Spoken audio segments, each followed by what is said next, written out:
for beginners. The front-facing standing pose. It's almost like you're taking a mugshot.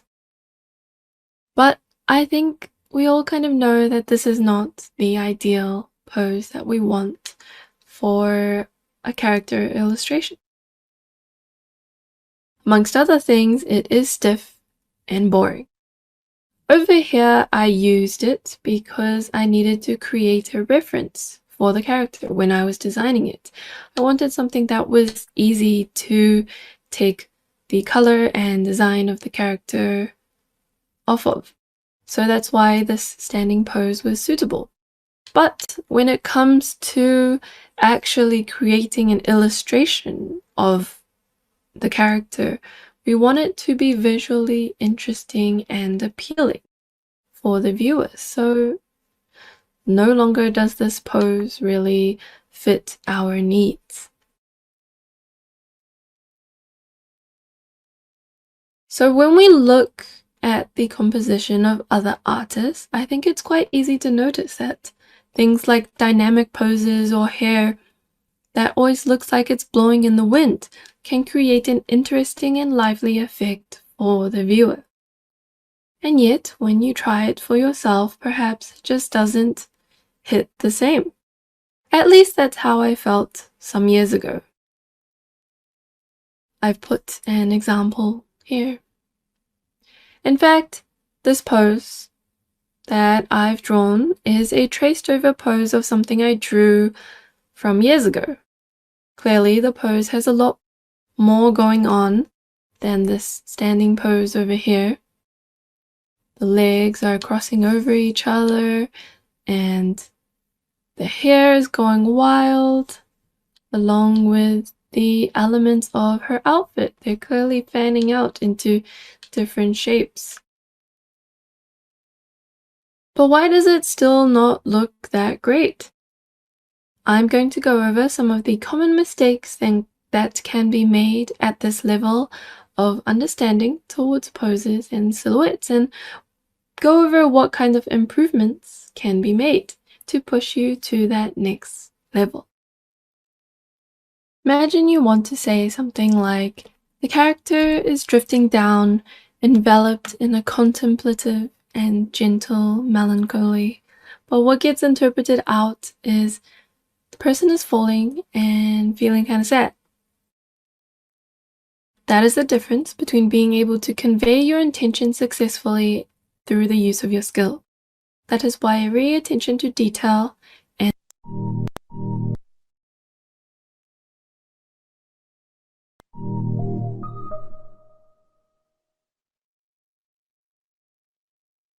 Hello and welcome to Posing and Silhouettes.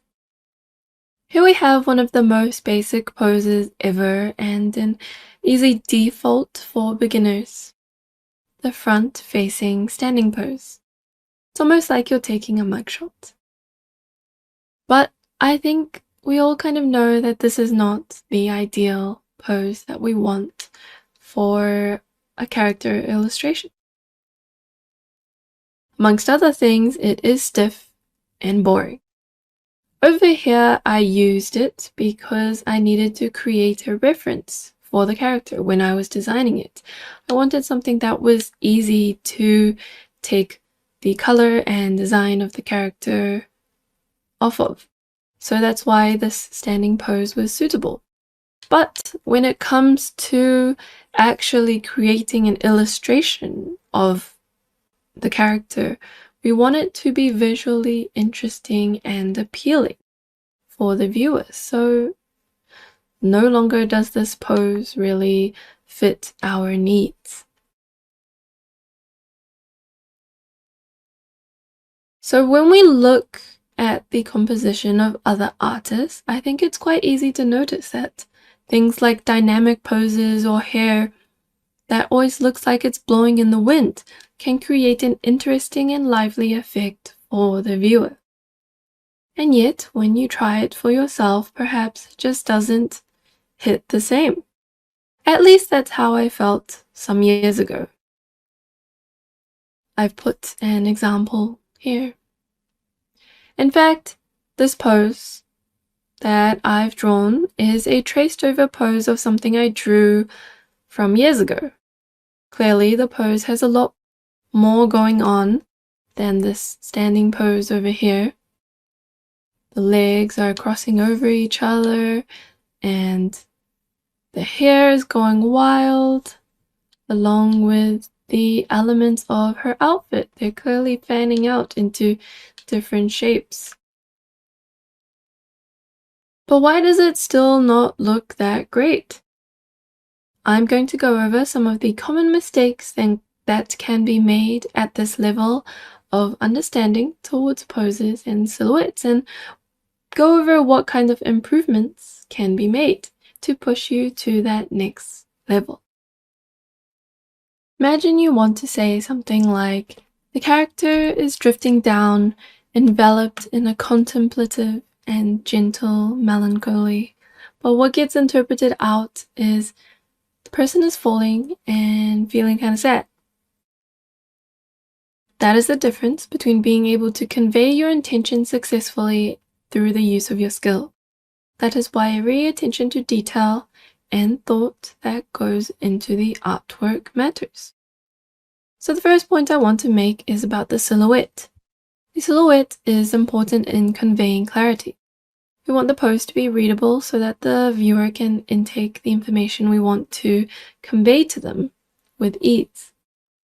Currently, if we just color in this silhouette, as you see by moving all of these extra decorative parts, the fabric, the hair, all of these things that can be swaying outside of the form of the character's body, after we moved it to one side of the character, there is better flow in the composition of the pose. They lead you softly through the entire character's body and to the face of the character. Compared to before, where there's just so many points going in to the character, and we've actually made the character look a little more 3D as well. The movement of the fabric looks more natural because the hair is spreading out two-dimensionally, and so is the fabric. It's as if the character is laying on the ground and we're looking from a bird's eye view down at the character. But if the character were to be floating in the water or in the sky, you'd expect something more like this, where they're kind of flowing together, as opposed to spreading apart in all different directions.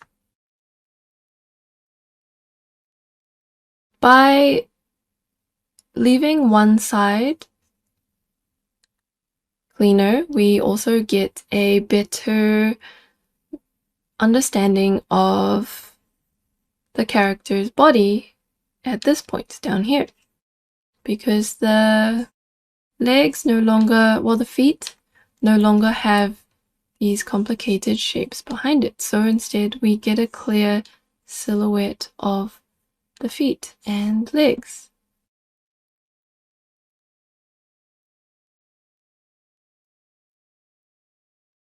The cleanness of the side of the pose also gives more of a resting area to balance out all the energy on the other side. Having this contrast just creates a smoother rhythm for the pose and for the viewer to experience.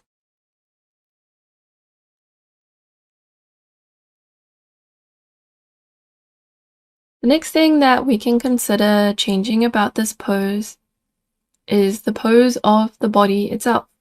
So right now the arms are kind of just folding over her body, and her actual body is a little stiff and straight, as you see.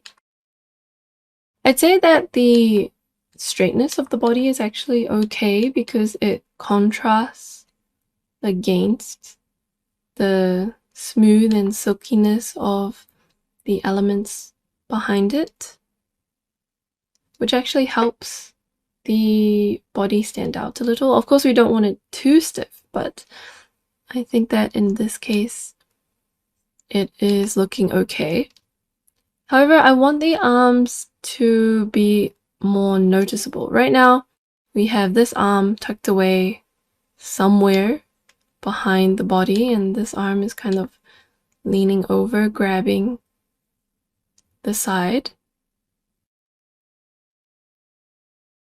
So she's kind of expressing an uncertain pose, which is fitting for the intention that we wanted, the kind of sad feeling that we wanted to express, but it's not very readable because if we remove all these peripherals and we just have the body, it's a little confusing what's going on. If you look at the silhouette again, it's just a blob.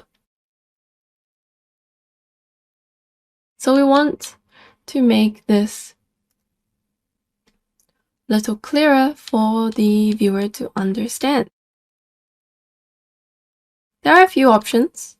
We can either change up the pose to something else that kind of also represents sadness and uncertainty, but for example, a arm that's going out, looking like she's longing for something,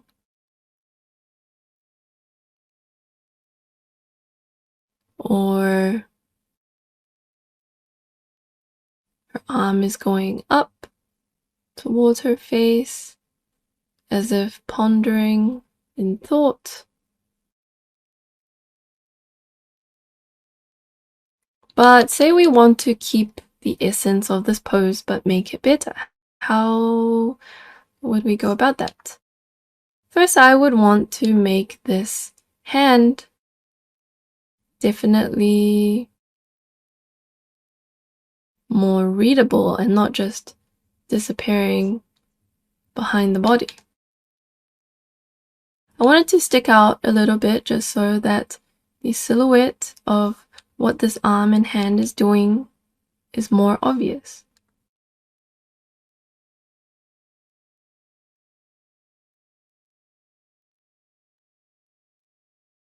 And we can have her holding her other arm instead, moving this arm from behind the body to just floating above the body, leaving these little gaps here so that the viewer can easily tell what is the body and what is the arm. These gaps, very important. These little triangles, they tell a lot.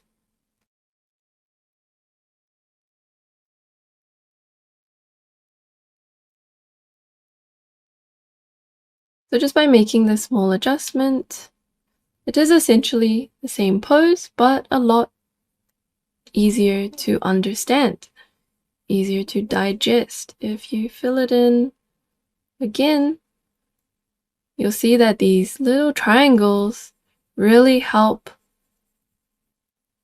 with the clarity of this new pose. That's why they're so important.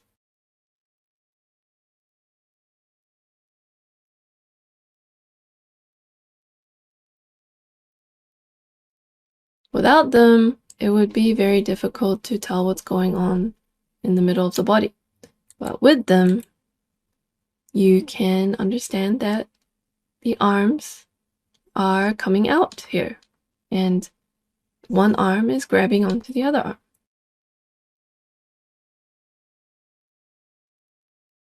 Let me just make it pink as well so that you can see it's not just the line art being black that is helping the clarity of the pose.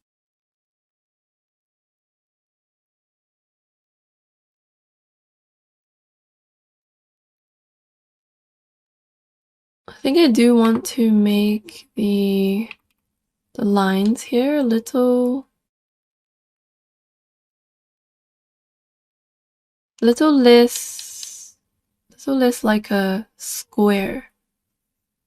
So right now this section is looking very right angled. Want it to look a little more smoother for an organic pose.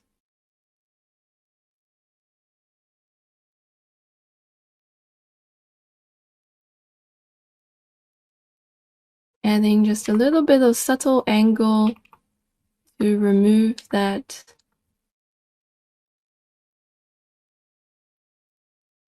right angle look.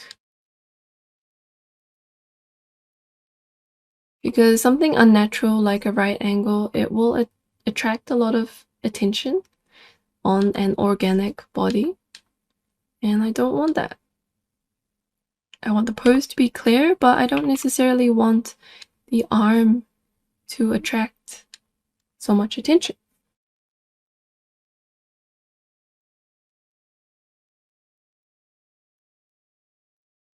Actually going to adjust the angle of this arm again, this hand, sorry.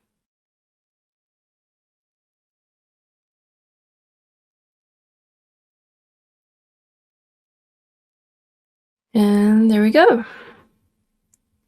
I think to help really sell the movement of this pose as well, this kind of slight curve of the body as it's going up from the knee, I'm going to adjust the head a little bit just to follow that curve and make the shape a little more satisfying. I want the neck to curve, but I actually want the face to possibly still be looking upwards a little bit.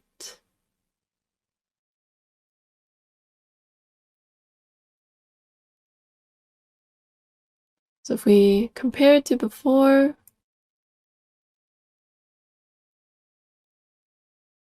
you get a little bit of this continuity of the curve instead of an emphasis on the straight line of the body. Oh no, I just drew an arrow, so I just undid what I did, but I can move it back.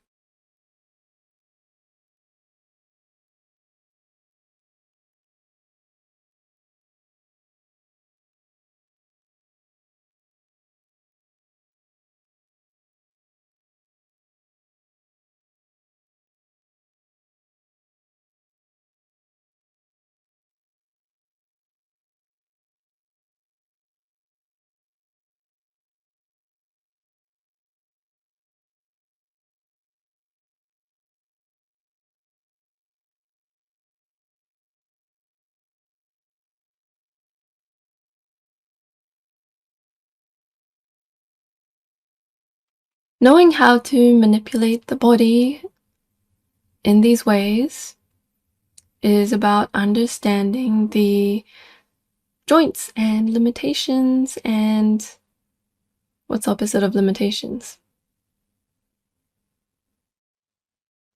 The parameters of the movement available to all the parts of the body.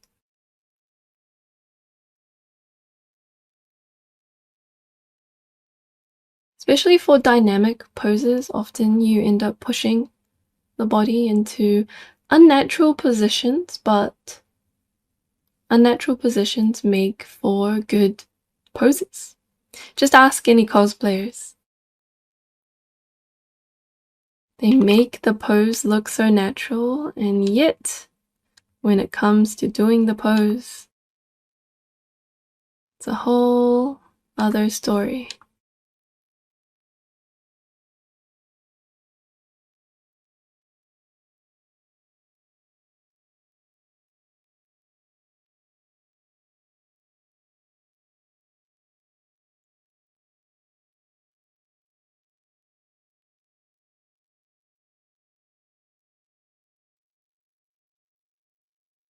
So as you can see, just from these small adjustments, the pose is looking a lot better. It is still essentially trying to say the same thing, but thanks to all this attention to detail, attention to the viewer experience, the creating the flow of the pose and creating the clarity, the readability of the pose and silhouette, we end up with a better result, a better experience for the viewer. So I think that the feet is actually creating a lot of attention down here. I want to try soften the angle of the legs.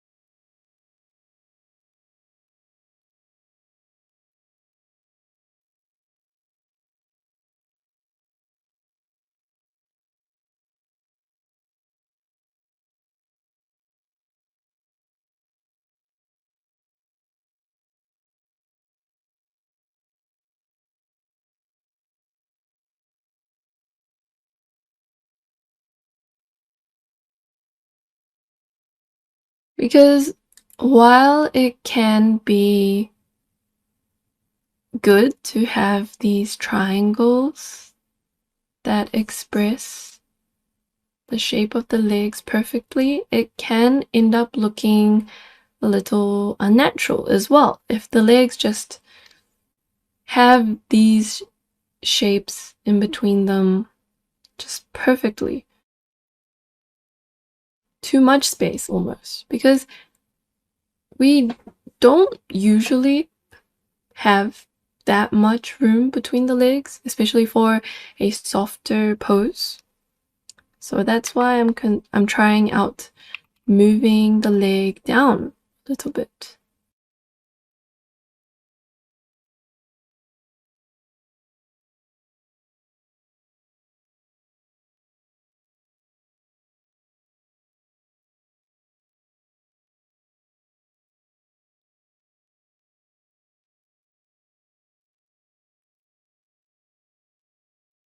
And this also puts less attention on the legs themselves because of this harsh angle. Once again, harsh angle combined with a lot of detail around this area makes you focus here instead of going through the body, which is what I would want to prioritize.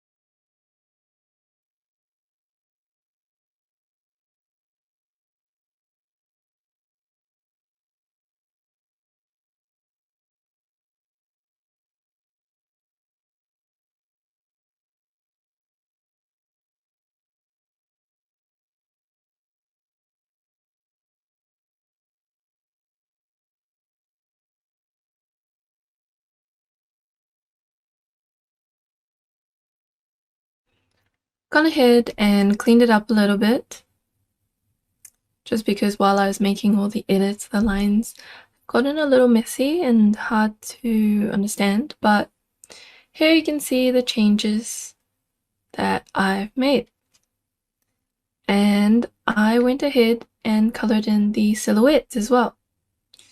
So now we can look at both silhouettes, and you can see the difference in readability.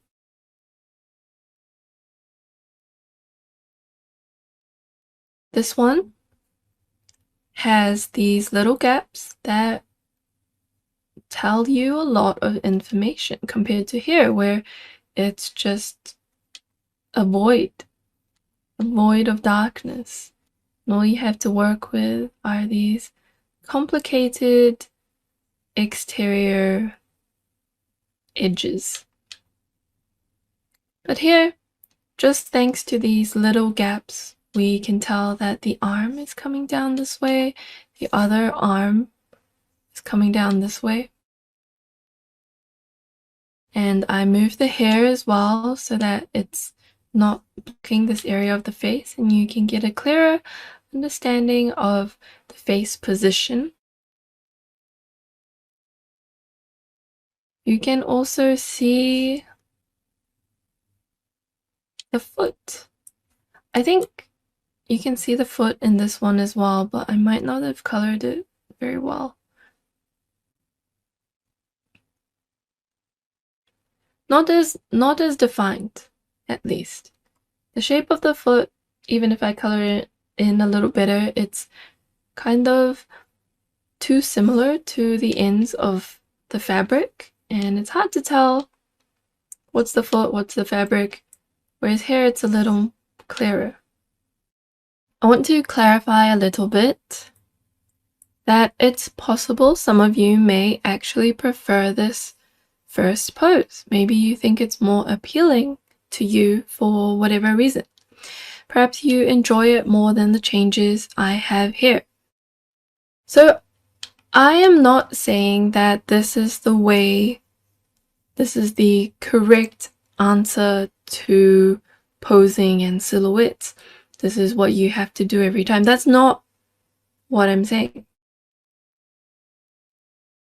Essentially, when I started the drawing, I had a vision in mind, and by manipulating the pose and silhouette, I believe I was able to convey that message better in this artwork. This side embodies my intentions more clearly than the original. Poses and silhouettes are simply another method of communication between you and the viewer. It communicates how the character is feeling, what they are doing, and even the atmosphere of the artwork, especially if it is a character-centric illustration. However, we want to balance the communication with aesthetics.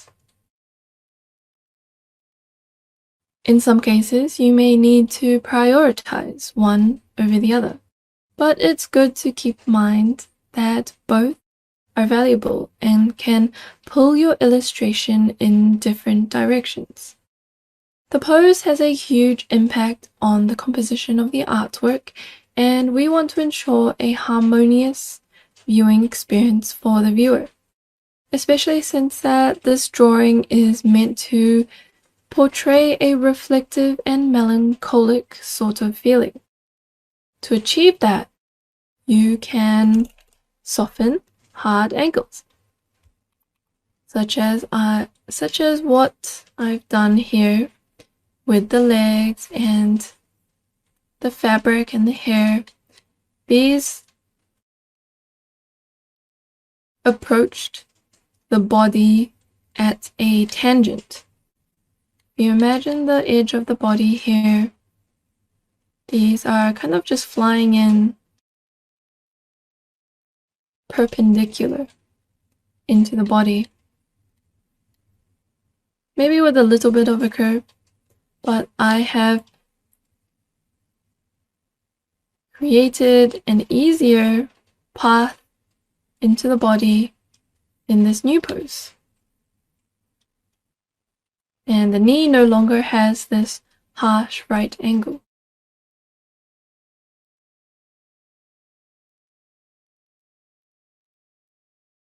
Also, what you can do is to create resting spots. What I mean by resting spots is that you can see all the chaos of the character's outfit has been pushed onto one side. Whereas over here, it is kind of just flying out everywhere. By organizing it this way so that the chaos is on the side of the character and the other side has not much going on, you end up with these resting spots.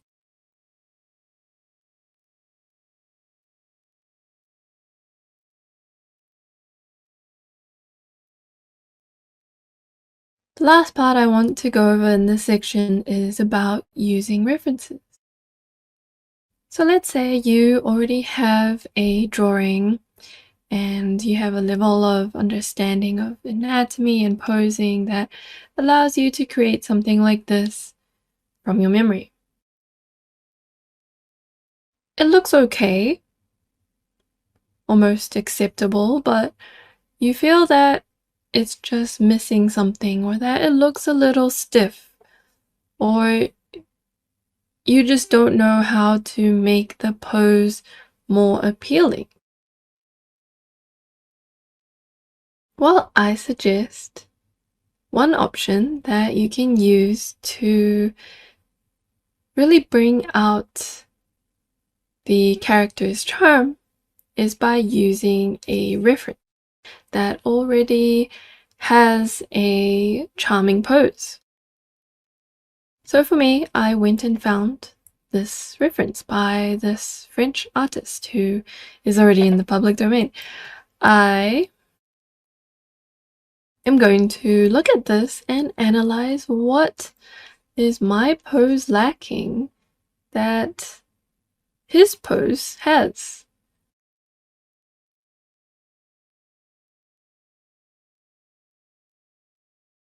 What about this pose brings out the charm in the character? So I went ahead and did some analysis of the pose. All the little parts that kind of consist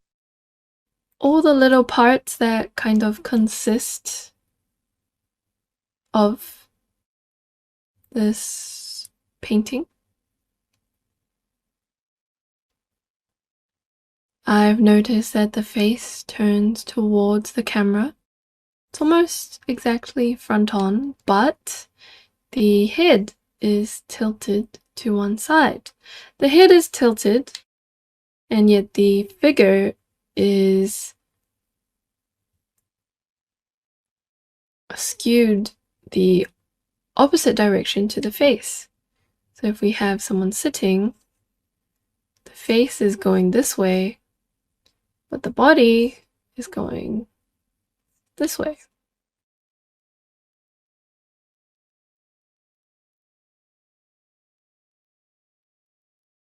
The eyes are following the tilt of the head and gazing off camera. The curves of the arms create a soft frame for the skin, and they lead us upward towards the face in a curve.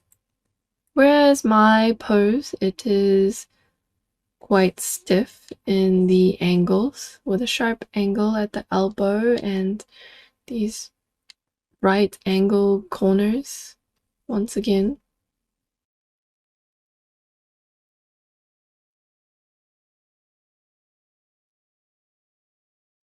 While on the painting here, the artist uses a lot of curves, and the curves are not so even. So here it looks like a square, right?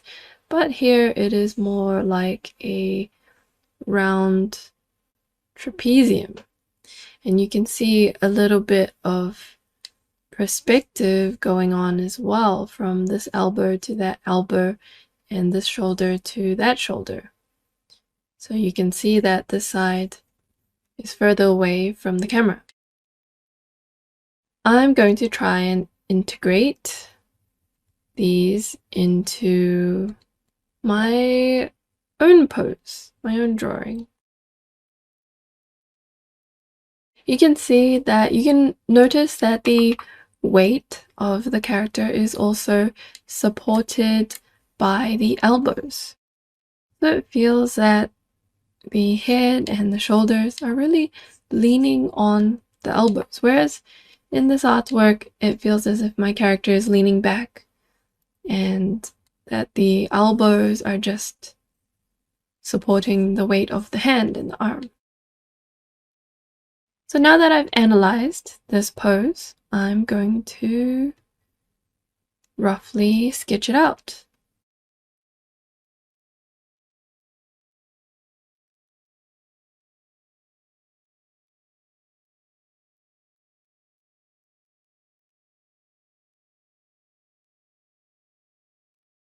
And after sketching it, ensuring that the pose is capturing what I want to depict from the reference, I went ahead and lined it. And now you can compare the two poses. The new one, which is roughly the same sort of composition, the character is leaning on a table and you can just see her upper body. You can feel that this pose is a little more charming as a portrait because of all that attention to detail in the angles of the body and the way that the arms are placed. I'd say that the anatomy is also a little more realistic than over here, since this was from my memory.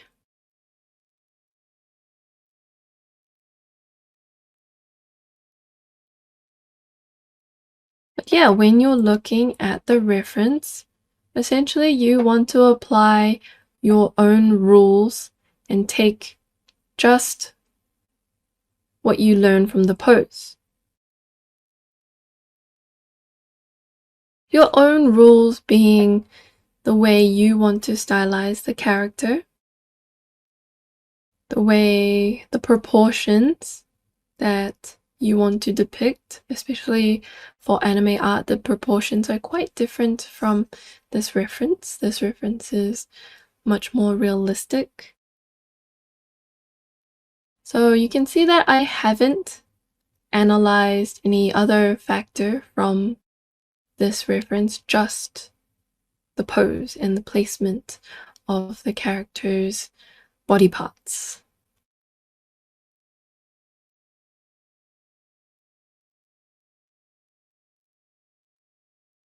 I think the one thing that I didn't take in the end was the gaze of the eyes, and that's just a reminder that you don't have to copy the pose exactly.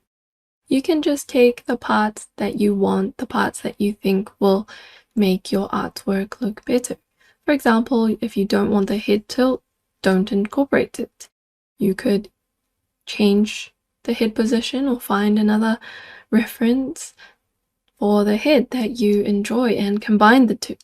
Here are the exercises for pose and silhouette, body part swap. Skills that we will be practicing are manipulating body parts and crafting poses with intent. So level 1, I want you to start with a full body pose. Something like this. You can use a reference or draw in a simple style to make this exercise easier. I want you to then swap out one body part at a time to create different atmospheres and body language. So for example, Here I've swapped out this arm.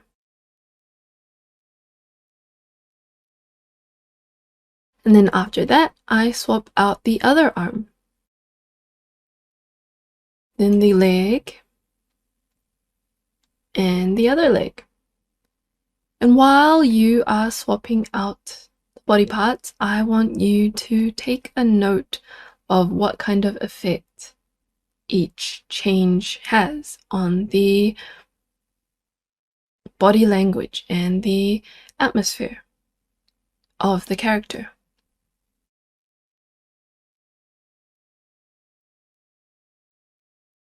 So you can see that by moving this arm up into this triangular pose, the character looks more confident, maybe even a little arrogant. But by moving this arm down, the other arm down, we create a relaxed pose instead. The leg out puts a lot of focus on the leg itself because it's so straight, with the other leg crossing behind it. Looks as if the character is stretching or wanting you to notice their leg. But once we move the other leg up as well, it looks just like a relaxed sitting pose, although a little awkward, as if their leg is resting on something and their body is just in a little hole in the middle.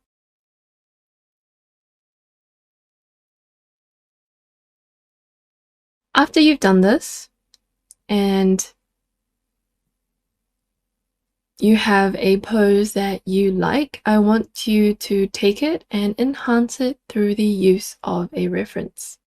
So find a reference that is similar to the pose you want or has aspects of a pose that you want to depict instead, and utilize it to make your first pose better. Finally, the last part is to redraw your pose in a new perspective.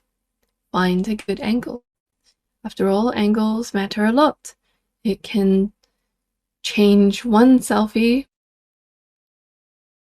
and make it either the most horrendous thing you've ever seen or a photogenic and nice portrait, right? So I want you to think about what angle would make the pose that you're working with look either just nice, or I want you to think about what you want the pose to express and how the angle could help that as well. Okay, that wraps up pose and silhouettes. I hope you guys enjoy the exercise and the lesson. I will see you in the next one. Bye!